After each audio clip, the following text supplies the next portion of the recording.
So thank you so much for joining today. We appreciate you all for taking the time to join our Lunch and Learn for the month of May. And I'm going to go ahead and introduce our awesome speaker and presenter. And we're going to get into a great presentation today on something that's very helpful for all of us.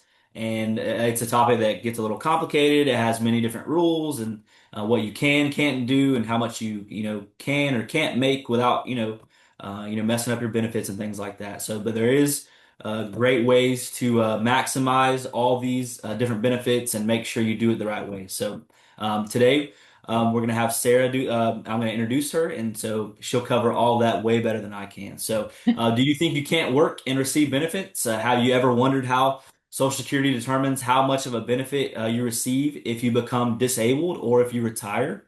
Do you give up employment opportunities because you're afraid of how it might affect your benefits? Well, today that's what we're going to be talking about, and we're going to talk about how employment affects Social Security benefits, Medicaid, and home and community-based services. So today we have Sarah R. Sullivan, and she serves as the Vice President of Advocacy and Family Support at the Arc of Jacksonville. And since 2021, she created and implemented the Life Path Planning and Management Program at the Arc Jacksonville, the first program of its kind here in Northeast Florida. The program it's designed to support caregivers and provide management services for persons with intellectual and developmental disabilities, utilized with Sarah's knowledge of legal systems, public benefits, and the needs of caregivers. Sarah, thank you so much for joining us today, and I'm going to let you take it away, ma'am. Excellent. Thank you. Can everybody hear me okay? Can you give me a thumbs up or yeah, okay, great. Great, good. Um so thank you everyone. This is a very complicated topic, and I say topic, but it really should be topics because there are many different entry points, many different programs. And so today, instead of doing a deep dive, we're really doing a survey of a lot of different things. So please be patient, and it's complicated, but the good news is there will be a PDF of these slides that will be available to you after today's program. So with that, let's just dive right in. So let's see. So things we're going to cover today: practical considerations, what to know when applying, what to know when working while disabled, what programs are available to maintain benefits while working, and what to know when a parent becomes disabled, retires, or dies. And the reason that one's important is because if you are either in a work incentive program or considering a work incentive program, and you go from an SSI benefit to an SSDI benefit as a dependent adult child or as a survivor, that could impact which work incentive program or how much you can work. So it's important to kind of understand what is your Social Security benefit or what is your loved one's Social Security benefit. All right, so what is your Social Security benefit? A lot of people will just say Social Security. They might say SSI when they mean SSDI. They might say Social Security and mean retirement. So this slide kind of breaks it down. There are, Maria Duque, who is now our director of Life Path, always laughs at me because I constantly am talking about the two buckets, right? So the social, because she's heard it a million times and she's tired of it, but now she knows it, right? So there's SSDI benefits, which is Title II. That's the Title II bucket. So what that means is for those of us that have worked and put in enough quarters with the Social Security Administration, if we become disabled, we can pull those benefits out. If we hit 62 and we want to take early retirement, we pull those benefits out. If we hit 67 and we want to pull out our retirement benefits, it comes from Title II. Okay. So Title II employment taxes. So think FICA, your FICA taxes. You look on your pay stub, it'll say FICA. It might say Social Security taxes and Medicare, but those taxes are pulled out of your earnings and sent to the federal government to be put in the Social Security Trust Fund. Okay, so it's either retirement income or disability. SSDI stands for Social Security Disability Insurance. So everything is comes out of that Title II pot. Okay. If you have a child who is disabled and you are receiving your retirement pay or you receive disability pay, there is a child's benefit that can also come under SSDI. So the child doesn't have to put in those quarters of work they earn under your work history. Okay. So SSI, also known as Title 16, that is a different bucket or a different pot, so to speak. And that is funded from a completely different place. It's federal income, general tax revenues, not Social Security taxes. The reason that's important is because due to how it's funded and due to the fact that people have little or no income, have not paid into the system. Think an 18-year-old that may have a developmental disability that doesn't have a work history, they're initially going to apply for SSI. Okay. So there are means testing or financial guidelines that have to be met in order to qualify. So you can be determined disabled and not qualify for SSD because you don't have the work quarters, but then you can qualify for SSI. All right. And it provides cash to meet basic needs, food, clothing, shelter. There's no work requirement, and it's for those that haven't paid into the system. Now, I start with this really basic stuff because how I've set up this presentation today is work incentive programs that apply to both SSI and SSD beneficiaries, work incentive programs that only apply to SSI beneficiaries, and work incentives that only apply to SSDI beneficiaries. So that's why it's important for you to understand which bucket you fall into, because that will determine the appropriate work incentive program. And a lot of parents, and I'm just going to, this is almost like a disclaimer. A lot of parents will say, why do I bother? Why should I do all this complicated stuff? Why should my child work if they're just going to get their SSI, reduced or cut off? Why should I expose myself to a potential overpayment? Well, it's because you're building income for the future. And it's always better to be in the Title II pot, which is the SSDI pot, than SSI. Okay. It's better because you don't have you're not exposed as much for a reduction, right? You don't get reduced for trying to work as much with SSDI. And also, it's just along with SSDI comes Medicare, whereas with SSI, it's Medicaid.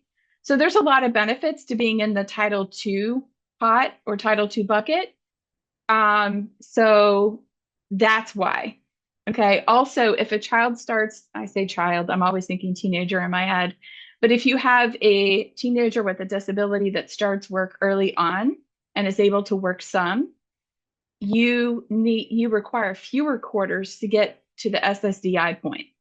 I will give you an example. We have someone that we serve here at the Arc, started working at 16, physically able to do a lot of, yard work, that kind of stuff. And was able at a very young age to start drawing down his own SSDI benefits based on his own work history because he was young and he needed fewer credits to maintain his SSDI. So it is worth it to try working. Okay. And let's also say this, not everyone's going to work. Not everyone's going to work. And some people will work 10 hours a week. Some people may work 20 hours a week. And then there are some people who are going to work 40 hours a week. So I just wanted to say this is really kind of covering a multitude of things. We're not going to go dive deep into any one of them, but this is more to kind of whet your palate for what possibilities are out there. Okay. So let's talk a little bit more about SSI, right? So designed to help basic needs, there are eligibility requirements. Whereas with SSDI, the requirement is you've paid in the work quarters, you are disabled according to Social Security, right? SSI's got a couple more requirements. You don't have that work requirement or the quarters requirement, but you have to be 65, blind, or have a qualifying disability. Same definition that you need for SSDI. But the financial resource guidelines is what can be problematic for people. So the resource limit is $2,000. Federally, they tried to lobby to expand that. It has been $2,000 forever and ever. It'd be great if they expanded it to 5,000 or 10,000, but they haven't yet. So 2,000 is it, and that means all your stuff. Certain assets don't count. I've got another slide. We'll talk about that. But just to know that generally speaking, asset guidelines, 2,000. Income limits.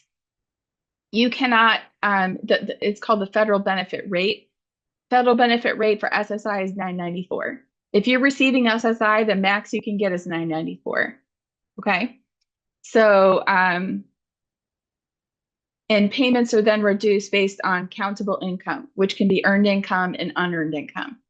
Today is not Social Security necessarily Social Security lecture. So if you have more questions about that, I actually did a presentation on that back in December. And I'm sure that there's amazing resources, including SSA.gov, which is the Social Security's website. The only thing with SSA.gov is that it's almost too much information, but almost every question you may have, there is probably an answer on SSA.gov. Because it is so huge and voluminous, it may be kind of a head scratcher trying to get the answer that you need, but I will tell you that SSA.gov is a huge resource. I'm on it all the time looking up different things. And they try really hard to break down things for consumers. And then they also have resources that are kind of meant more for SSA employees or, voc rehab professionals or whatever. But they do have a lot of kind of user-friendly information. So SSI, assets that count and don't count. So not counted first. You can live in a home in the land that is on. You can own a home in the land that is on. Okay. Sometimes people will call me and say, I just inherited some money from my mother, let's say, and I'm on the waiver and I can only have $2,000 in assets. So what do I do with this money? Well, there's a lot of different things, but usually what I'll look at is, okay, do you have a mortgage on your house? Do you have improvements that need to be done? Do you need to have any kind of accommodations built in your home? So you can take that money that would normally make you over asset, plunk it into your home. Okay. Household goods and personal effects generally not counted unless it's some kind of, the Hope Diamond or, a priceless baseball card, collection, something like that. Generally speaking, they're not going to come to your house and investigate what you have. Life insurance policies with a combined face value of $1,500 or less. Yes, 1,500, not 15,000, not 150,000, 1,500. Okay. So that's not a big policy. So, but you can have it. One vehicle, regardless of value, even if you're not the one that drives it, if a member of your household uses it for your transportation, it counts. Burial spaces for you or your immediate family. Okay. Burial funds valued at $1,500 or less. You can have both, right? You can have a plot that's paid for, and you can have a burial fund. Property you use in a trade or business. Okay. Any money or property you have set aside under the PASS, which we're going to talk about later. And then $100,000 of funds in an ABLE account. ABLE accounts in the state of Florida, I'm not sure the exact amount, but I know that they can grow. They cap out at like $440,000 or something like that. But in order for you to maintain your SSI eligibility, they can only grow to 100,000. Okay. And that counts for home and community-based service as well. Okay. So counted cash. You can't hide it in a drawer. Okay. But like I said, they're not going to come looking either. Bank accounts, anything over 2,000, because they do have access to look at those bank accounts. And that's all bank accounts combined. Okay. A lot of times people will forget they may have set up a savings account when their kid was 3 years old and it's in their name or whatever. And all of a sudden they're applying at 18 for Social Security or SSI. and they find out that this savings account or this whatever is making them ineligible. So be aware of that. Stocks, mutual funds, U.S. savings bonds, land, unless your house is on it or you use it for trade or business, life insurance over 1,500, personal property, priceless art collections, Hope Diamonds, but otherwise, like I said, they're not going to come look at your house.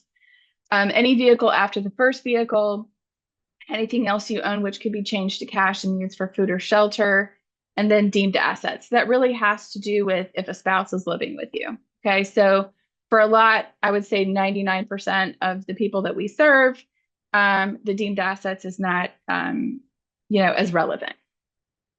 All right. So when you apply for Social Security, and this is basic Social Security information, but it does have a lot to do because this is kind of like the starting point, the entry point to all these work incentive programs. So you need to know if you're applying online by telephone, it's important for the applicant to understand that they are a household of one. What I mean by that is you have a child who's 18, 1 month, you're applying for Social Security, they're living in the household, the family household. When they ask how many people live in the house, your instinct is going to be, oh, well, we're a family of four. There's four of us. But if you are applying for an 18-year-old, even if they're living in the house with you, they are considered a household of one. That goes the same for the access applications. So only the applicant's income, not the parent's income, a roommate's income, only the applicant's income matters. Only the expenses of the applicant matter. Okay. So you don't count, it's only if the car is in the name of the person with a disability that's applying for benefits. Also, it's very important. I usually use this analogy. There's this game at the fair, right, where you have a wiffle ball and you're throwing it, and there's this kind of board with holes in it, and if you sink that wiffle ball into the hole, you get a prize. But the problem is what happens because the wiffle ball's light, it bounces all over the place. So consider the wiffle ball the disability. Consider Social Security eligibility, the place with the little holes in it, right? You have to specifically sink that wiffle ball into the hole, meaning you need to meet exactly what Social Security says the disability is. And that's found in the listings. And the way that you do that is you have to have all the diagnoses, all the evaluations, all the medical providers be available to list that information, the provider name, the address, the phone number. They have a lot of resources. They're able to kind of figure out who these people are. But it is incredibly important for you to have all of this when you're doing the application. This concept that they're going to help you get information, don't rely on that. Okay. Living arrangements. It's tricky. There are complicated rules with how in-kind support. So we're not going to really talk about that today, but just know that they will reduce a benefit by a third if a person in your household is not paying their fair share. I'm going to hang on just a second. Excuse me. Sorry for, well, I coughed, but I tried to mute. So sorry about that. You're fine, Sarah. You're allowed to cough. Okay. Okay, good. Excellent. Okay. So Social Security Disability Insurance, which is SSDI. So with SSDI, we already talked that they come from the trust fund and they're based on a person's earnings. And it comes from your FICA taxes. And it pays into, so people still they've met that definition of disability, just like SSI, but because they put the money in, they can pull the money out. Now, this is important for SSI and SSD, is that there's this limit called SGA. SGA stands for Substantial Gainful Activity. So if you are working and receiving SSDI and you go over that SGA, that will then trigger Social Security saying, oh, well, maybe they're not disabled anymore. Okay.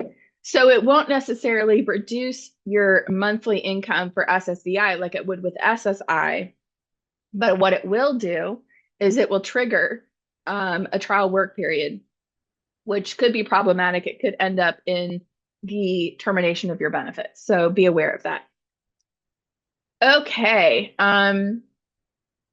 There are also under the SSDI, obviously, the child benefit, which is for adult children, and all the DAC benefit is if you have a disability that was determined prior to age 22. It doesn't mean you have to apply before age 22. It just means you have to be able to prove to Social Security that the disability uh, was diagnosed prior to age 22. Okay. Um, all right. So SGA, I talked a little bit about this as you can't work over this particular threshold because SGA is what they say, are you disabled or not? SGA means that you're either able or not able to participate in a substantial gainful activity.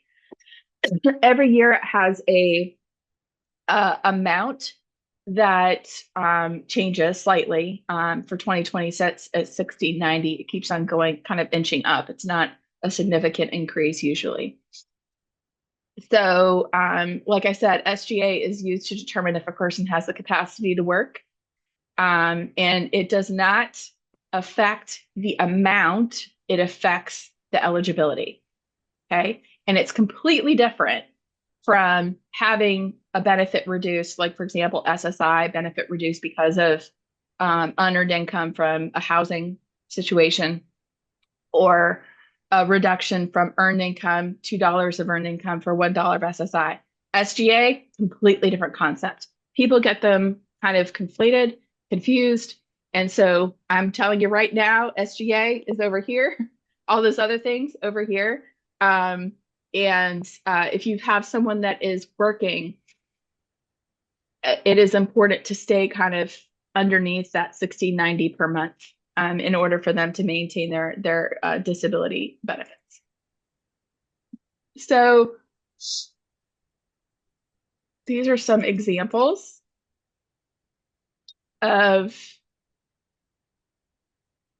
how income can affect the different benefits. So SSI, remember, that's Title 16. That's the bucket where it's means tested. You haven't worked your quarters. So for every $2 earned, only $1 is deducted from Social Security. So a lot of parents will say, I just don't want to deal with this. It's too complicated. They're usually 2 months behind. So you work in April, you won't know until June how it affects the SSI. People don't want to deal with it because it's. But I will tell you this.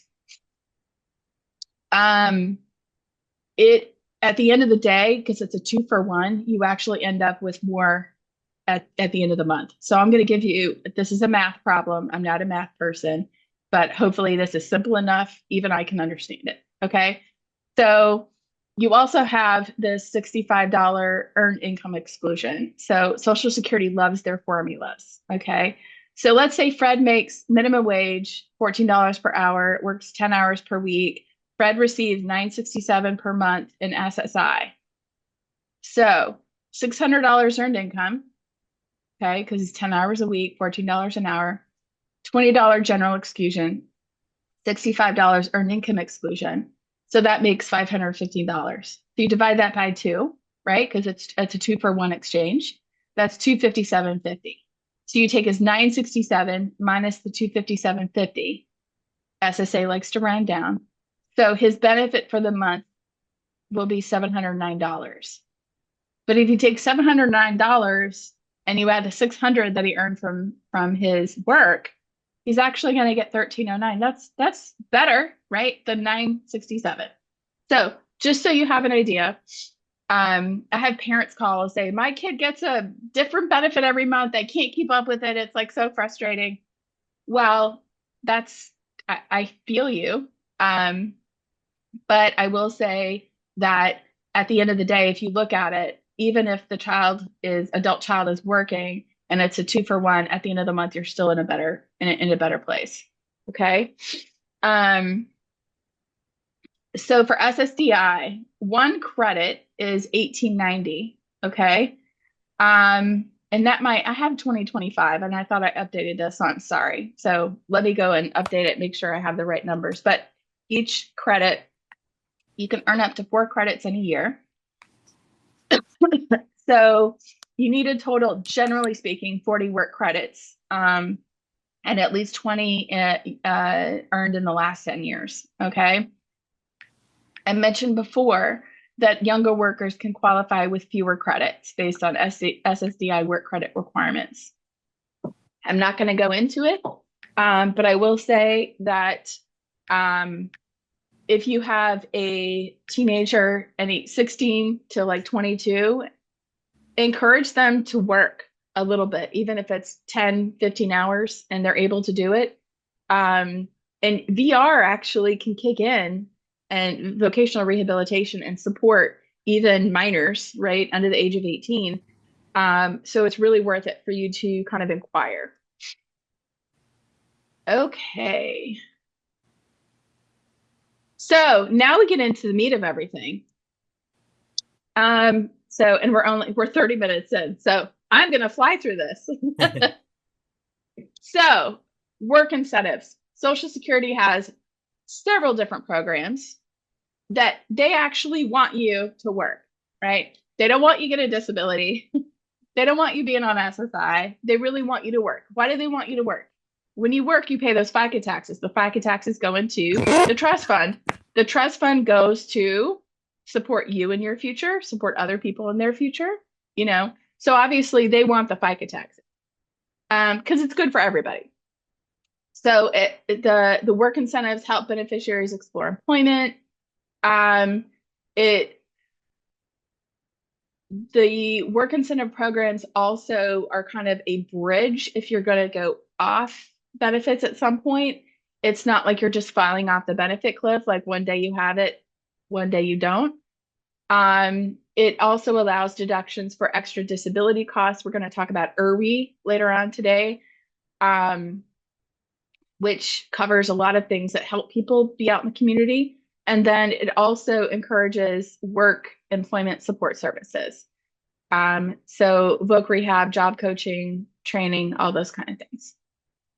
So it wants to encourage work attempts. So it doesn't mean you have to be successful. It's not a zero sum, game here.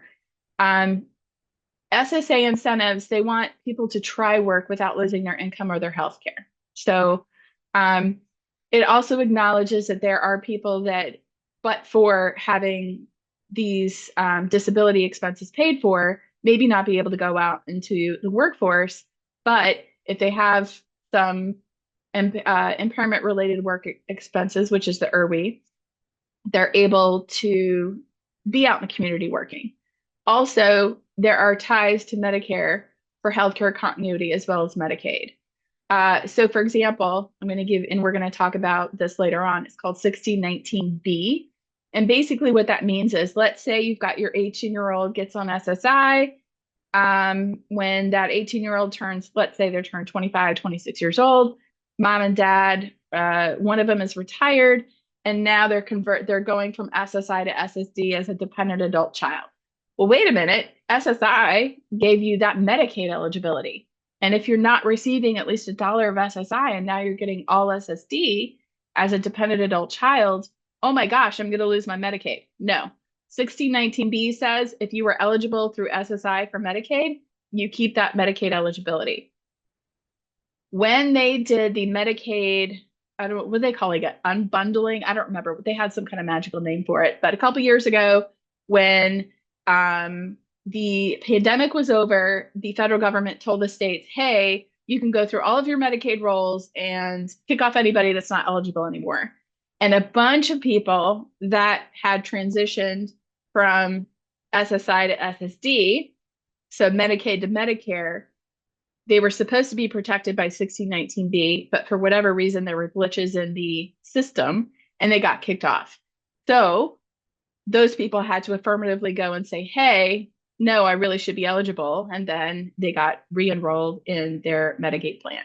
So just FYI, if you're one of those people that was affected and did not do anything, call us, call somebody, go to Access, reapply, because you should have a protected Medicaid. Okay. Um, and then support informed choices. So at the end of the day, employment's not just for money, it's for having a meaningful day activity. It's for having um pride in the work that you do. I can't tell you how joyful it is on payday here at the Arc Jacksonville when our Triumph Industry employees are like, I got paid today. Like they're so excited. They're excited because there's so much pride and so much worth. And when they get acknowledged for the work that they're doing and the great job, we have employees of the month. We have pictures of all of our employees on the wall. And that's priceless, that's worth more than a paycheck. So there's a lot of benefits to working. Work incentives applicable to both SSI and SSD. Okay, so Ticket to Work program. Okay, so this is voluntary access to employment services. Okay, and you receive a ticket to an approved, and I say ticket in air quotes, right, to an employment network. So think vocational rehabilitation, Center for Independent Living. You can find your local employment network by going to ssa.gov. Okay. And if you go to ssa.gov, they usually have a list of employment networks in your particular area. And I believe you can search either by city, county, zip code. So you can find an employment network if you're interested in the Ticket to Work program.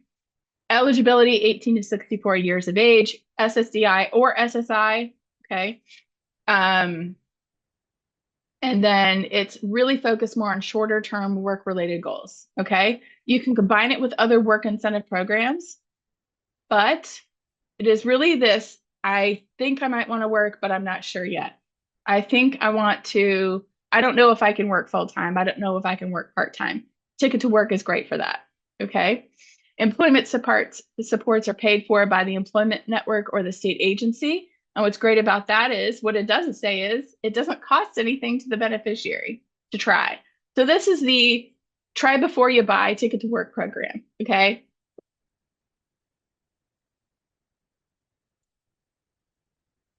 Okay, hold on a second. Um,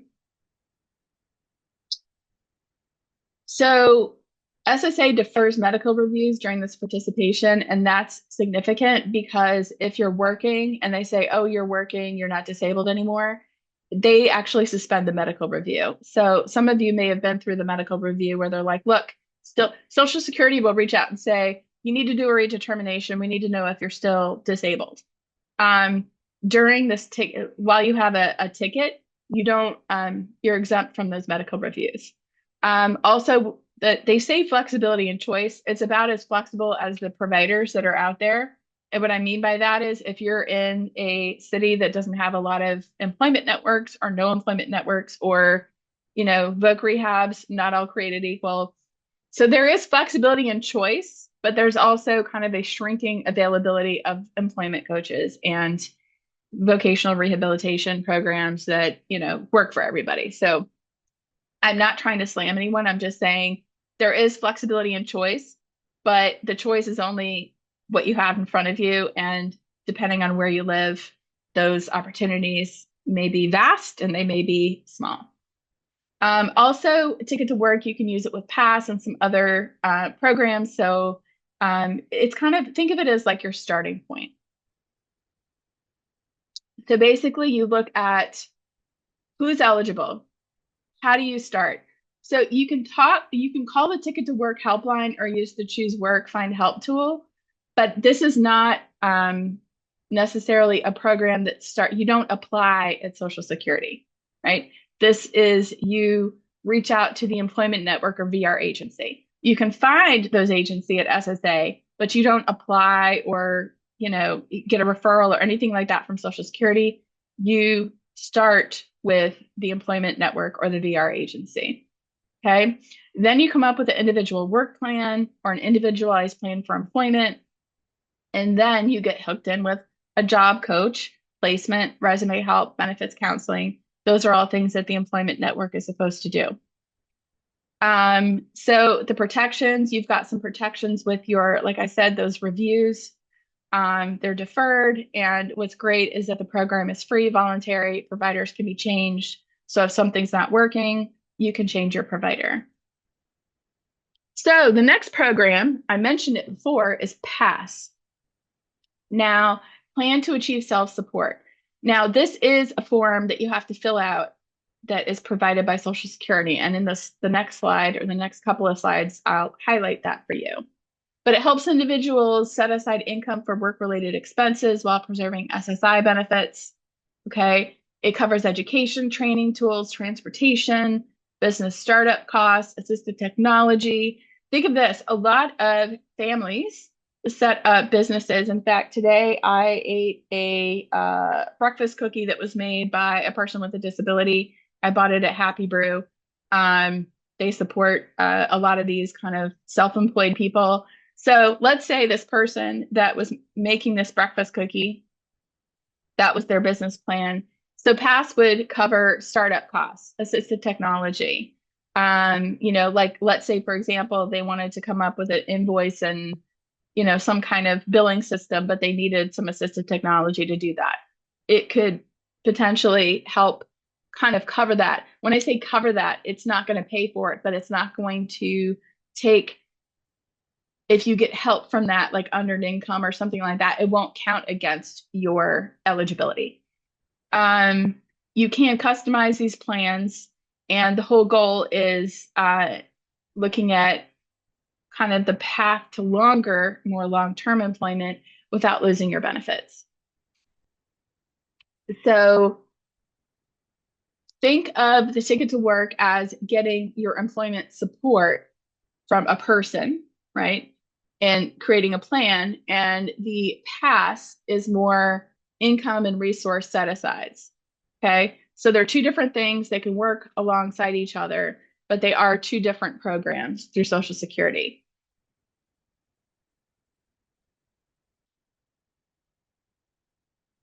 Okay, so you have to, the thing with the past is that it's a pretty detailed plan. And it's not just working out the plan, it's like following up with the plan and complying with the plan and being evaluated on the plan. So it is not for the faint of heart, but it can actually be really great, especially if you have someone that has determined that they do want to work, they can work, but they want to also maintain their max benefit. So you have to define the work goal, then the feasibility. Is it realistic? You know, um, for example, somebody might say, well, you know what? I want to be a late night DJ in a club. And I'm going to make $1 million because I'm going to go work in Europe during, spring break season or whatever. I don't know, just making stuff up here. Is it realistic? Is it feasible? I mean, it sounds pretty cool. I would love to have that job. But feasibility, what's realistic? Earnings potential, okay? You have to have income sufficient to reduce or eliminate SSI or SSDI benefits. So this isn't just like ticket to work where you're dipping your toe in the pool. This is, I've got a plan, I'm going to make some money, but I need some help. And then time frame, you have to look at reasonable completion. These are all things that when you apply, and you do apply for the PASS program, when you apply for it, you have to have all these specifics in mind. So it's not just yeah, I want to work, or a parent saying, yeah, my kid needs to work. It's something much more than that. So I'm not going to go over all of this because I'm going to give you the slides, but this kind of goes over all the allowable expenses under the PASS program. And then income and resources. Okay. And one of the things I'm going to talk about the accounting requirement because I think it's important. So you have to set aside funds in a separate, clearly identifiable account for tracking compliance. Okay. So it's important to be able to, and you guys know this because if you have an ABLE account or you had to go get a rep payee account for that Social Security, you know that these rules, there's a lot of things you have to keep separate. You have to be able to account. You have to be able to provide receipts, all that good stuff. So I have here highlighted, if you look right here, the SSA 545BK is where you get started. Okay. And then you have to have that detailed work goal. You submit a completed application to Social Security. Remember, this is different from Ticket to Work. Ticket to Work, You get your information from Social Security, but you apply at the employment network or the vocational rehabilitation office. With PASS, it's through Social Security. Then they have a PASS specialist, and then there's an approval decision. But I also want to put over here to the left, the last bullet point, ongoing review for compliance. So once you get approved, it's not like you get to skip along on your merry way. They're going to check in on you. They want to make sure that you're hitting your goals. So IRWI is the impairment related work expenses, which can apply for both SSI and SSD. So similar to the PASS program, but not having to apply, right? You don't have to apply for it. If you incur expenses necessary for you to work, and for example, with SSDI, you're hitting that substantial gainful activity, that 1690. Let's say you make $1,700 one month and you're like, oh my gosh, I'm over. Well, you can actually say, but I needed work boots in order for me to work. I had transportation costs in order for me to work. I had to pay out of pocket for an employment coach of some kind. So these are all expenses that are considered IRWI or impairment related work expenses. And what it does is it brings your income down so you're below that SGA level. Okay.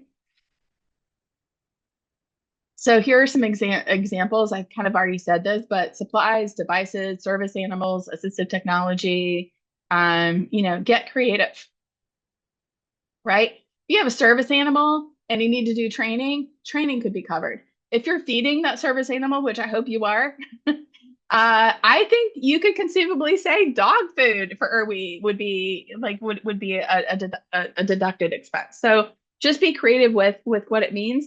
Worst thing they can do is say no, but software applications, computer services, special tools, anything that you need.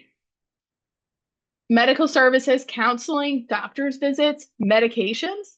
Let's say you, in addition to having a developmental disability, you have significant ADHD and you need medication like, I don't know, a stimulant to help you stay focused. Covered, right? Mental health issues, anxiety, depression, anything. Part of your disability. I have to take, my medication costs me $50 a month. Countable. All right. So these are things that you can claim under IRWI. But they must not be reimbursed by any other source. So remember when I said employment coach? If you are doing employment coach through Ticket to Work and it's free, you can't say, oh, well, it cost me money and I want to count that as IRWI. So if, for example, APD, your iBudget service is paying for employment support, you can't double count it. Okay. So also there's expedited reinstatement of benefits. So that also has to do with the trial work period, which we're going to talk about here in a minute. But IRWIs let beneficiaries deduct disability related work costs. It reduces your countable income. Expedited reinstatement means if you try to work and it doesn't work out, you can get back on your benefits. Okay. And then complementary financial protections. So they reduce the risk of before and so think of it as kind of these are protections that help a transition either into work or from work back into disability pay. So SSDI specific work incentives really quick. Trial work period. I could do probably 5 hours of lecture specifically on trial work period. So I'm not going to go into it. We're not going to do math because we don't have time and I'm not good at it. So trial work period allows beneficiaries to test workability for up to 9 months without losing SSDI benefits. What that means is they're pushing beyond that 1690, that substantial gainful activity. So they can earn any amount during their trial work period as long as the work activity is reported and disability criteria are met. And then there's a tracking that Social Security does within a rolling 60-month window. But it's really important to have accurate reporting and understanding. Now, all of these programs, I'm going to show this really quick. This is, I can't get it to focus on I don't know. Anyway, you see the color. This is the red book. You can get it online as a PDF, but the Red Book is employment supports for both SSDI and SSI, and it explains all of these programs more in depth. And it's really kind of a guidebook. It's about 50, 60 pages long. And I think it's important for you to download those every year if you can. They update them. Sometimes it's not a significant update, but it's important. You could probably get one at your local Social Security office if you like to have something tangible in hand. But the Red Book is really important as kind of a guidebook. So we talked a little bit about this extended period of eligibility. You can have a 36-month window for SSDI beneficiaries to regain benefits. Benefits suspend when earnings exceed limits, but automatically resume if earnings drop below the thresholds, okay, within that 36-month period. And then Medicare, because you're getting SSDI, Medicare Part A continues premium free for many years, even if SSDI cash benefits stop. So these are the benefits. Okay, I told you we were going to be sailing right through these. SSI, for those of you, if you're a provider or a professional working with kids that are transitioning out of foster care, who have a disability, or you've got a kid in that 18 to 22 range who is trying to work, think they're doing maybe a on-the-job training through voc rehab. They may be doing it through a school program. They may be doing it over a summer.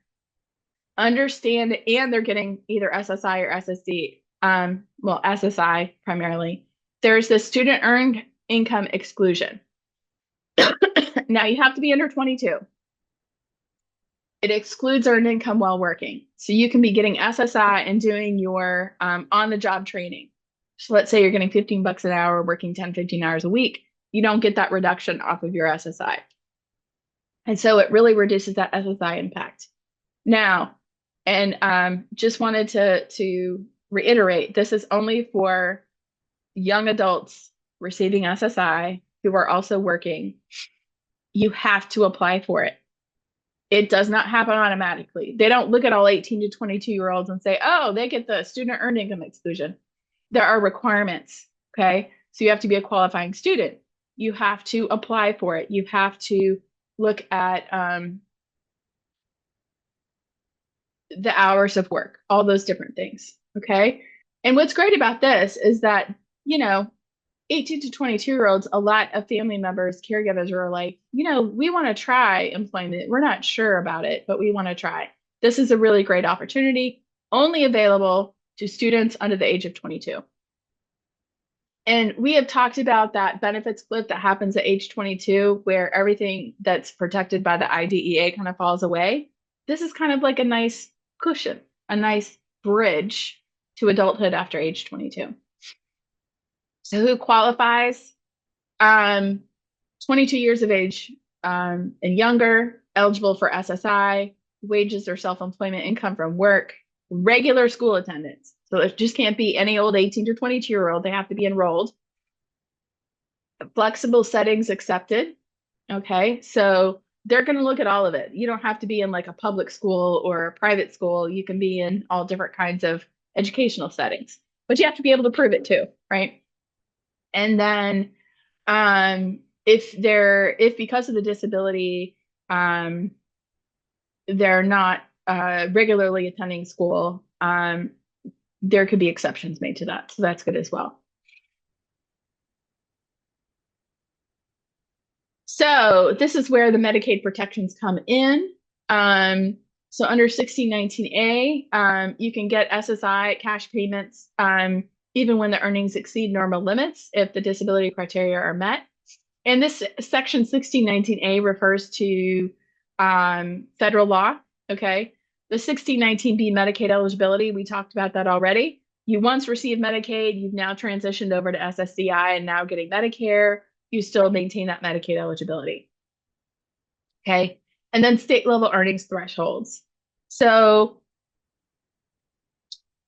states can set individualized Medicaid earnings limits typically higher than SSI income. So that is something We'll do a Medicaid and Medicare training at some point in the future, but Medicaid, remember, Medicaid is not a monolithic one program. It's got like 50 different programs, at least in Florida.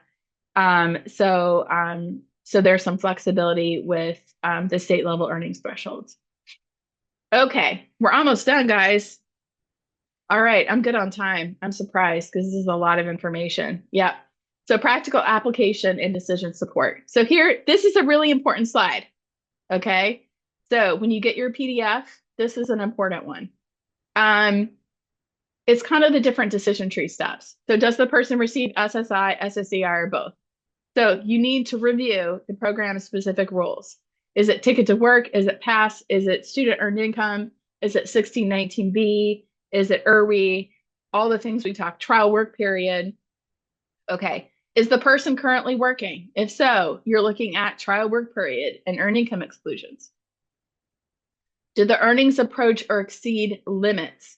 Like, for example, the work would take all of the SSI, or if someone's getting SSD, they're bumping up against that substantial gainful activity threshold. Then you're looking at IRWE, EPE 1619A. Is healthcare at risk? Okay. Look at that Medicare extension, that 1619B. And is long-term employment the goal? That's when you're looking at ticket to work and pass. Okay. So this is a really great, I know it doesn't have pretty graphics, but I will say it's pretty helpful because it helps you kind of focus on what program am I looking at and what do I have to do? So what's really great with these integrated work incentives is that it does support employment while protecting income and healthcare benefits. When I say income, I mean SSI and SSD. But you really have to understand, which is why we went all the way back to the beginning. What is SSI? What is SSDI? How do you become eligible for one or both? So it's really important to understand that, which is why we covered it today, to apply for the correct work incentive program. So also what these do is it helps you safely explore working. Now, if you do none of it and you just go work, you're going to get an SSI reduction. If you're getting SSDI and you make more than 1690, you're potentially going to trigger SSA saying, well, you're not really disabled anymore. So you have to be enrolled in these programs, and SSA will not enroll you for you. Okay. You have to seek these out yourself. Okay. But the good news is once you're in these programs, if you're in Ticket to Work, you've got your employment network, employment coach supports. If you are in PASS, you've got your Social Security to provide supports. So there are resources. It's not like you're going to be all by yourself the whole time, but just realize these are not necessarily for the faint of heart. They're people that really are focused on working. And I will tell you, we've had people that have been on SSI, they worked too much, they weren't in any program, and they lost their benefits. And they could have done a ticket to work, they could have done a lot of different things, and they didn't. And so they're a person with a disability, not receiving disability benefits, not getting employment, and also probably now not making nearly as much as they could if they had combined benefits and earned income. And I'm sorry that this is cut off, so I'll try to fix this when I might send you guys a new PDF that's a little bit nicer that has all the information on it. No worries. Yeah, this is important. Remember we talked about how you can go from SSI to SSD. So a person can go from SSI to SSD if they put in if they do work while they're getting SSI and put in the necessary quarters, they can work themselves off of SSI essentially, or they can do it through a dependent adult child, right? So they've got a parent who's disabled, retired, or deceased, and they can get that dependent adult child benefit, meaning their SSI converts to SSD. Or they may just apply, and because they've worked previously, they are now getting their own disability benefits. So there's different ways of getting benefits, but the auxiliary benefits is usually how children, kind of adult children, transfer from SSI to SSD. Okay. And it's important, like I said, to understand what benefit you're receiving and how you're getting it. Okay. So I wanted to mention that. And then hot tips. Okay. The Social Security Administration over the last 18 months is really pushing everyone to the website. But you can't just go on the website and look at your information. You have to have a login.gov or an ID.me username and password. It's the same if you're logging into the IRS or the VA, any of the federal agencies, they're all now going to this user specific login. It uses video biometrics. Not easy for people with developmental disabilities. You have to have a smartphone. But I will say this, once you are in, once you have that all taken care of, you can get some great information online that you didn't used to have access to. If you are a representative payee for a person, you will be able, if you have your own online account, now see the rep payee information for the person you're rep payee for. However, if the person you're rep payee for also has their own login, they can get even different information on theirs. So I say get the rep payee access under your name. And also, if you're able to have the person with the disability receiving benefits also have their own account.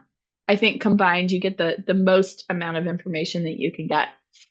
When you are applying, remember household of one, be cognizant of them spending or paying for their fair share of the housing cost, because that will maximize your benefit.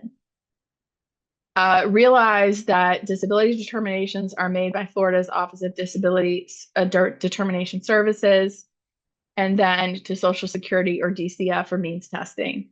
So DCF is kind of they do all the financial. They do the financial determination for iBudget.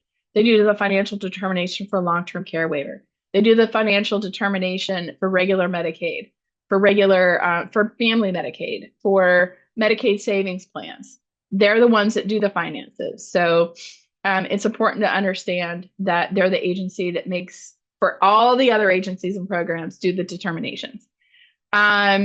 I talked about the listing of impairments, which is available at ssa.gov. And I know I've said it over and over again, but if you're interested in a work incentive program, ssa.gov is where you start, but may not be where you end. So be very conscious of getting all your information from ssa.gov, applying where SSA says you need to, either the employment network or through filling out a program application. And that is it, folks. I only have a few minutes and I see that there's like 15 questions in the chat. So I'm going to do the best that I can. Dustin, help me Well, out. actually, all those notifications from the chat for you. Summer was telling me that the sound went out, so I was asking if everybody could hear okay. So, do we have questions? We do have a few minutes for questions. I know that's a lot of information, but you can feel free to raise your hand, unmute, type it in the chat, and we will cover some questions for the next few minutes. Sarah, thank you so much for that presentation. I know that, like I said, there's like you said, I mean, there's a lot of different rules and a lot of different things where we don't want to be afraid to work, and we don't want to make too much money, so we mess with our benefits. So it's great that we have people like you that can really dissect and help us understand this better, because it changes, right? I mean, they change things, like, I mean, if not every year, they change it every other year, it seems like. They so we definitely appreciate you. I don't see any questions. There's a lot of thank yous saying it was very helpful. We do have a few minutes for questions, so don't be shy. And that's okay. I mean, if you want to even send in questions later, that's fine. We'll be happy to help you as much as we can. Did my sound go out? Did everyone hear me? Did my sound? It It didn't go out.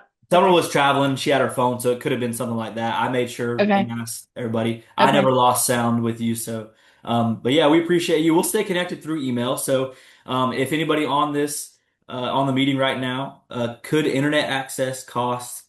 Okay, could internet access costs count towards IRWE? Um, so let's say you're working remotely on a job and you need internet connection to work that job. Yeah, I think absolutely you can. If you can show a tangible connection between the work that you're doing and the need for that, yes. Okay. Well, that was one that popped up as I was just saying that if anybody has any questions they want to send me through email, Sarah and I, we stay connected through email. So, Linnell, I can unmute you if you have a question.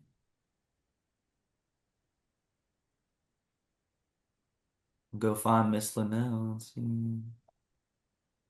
She's still on the Or she can call. type her question too. Yeah. So Linnell, you're not muted. So if we can't hear you, it's got to be something on your end. I'm sorry. You can type your question too. Yeah, Linnell, if you want to type it, if you want to type it, you can. But I apologize. It's got to be something on your end with your computer and your microphone. You're not muted on our end. I'm sorry. But you can type your question. Feel free.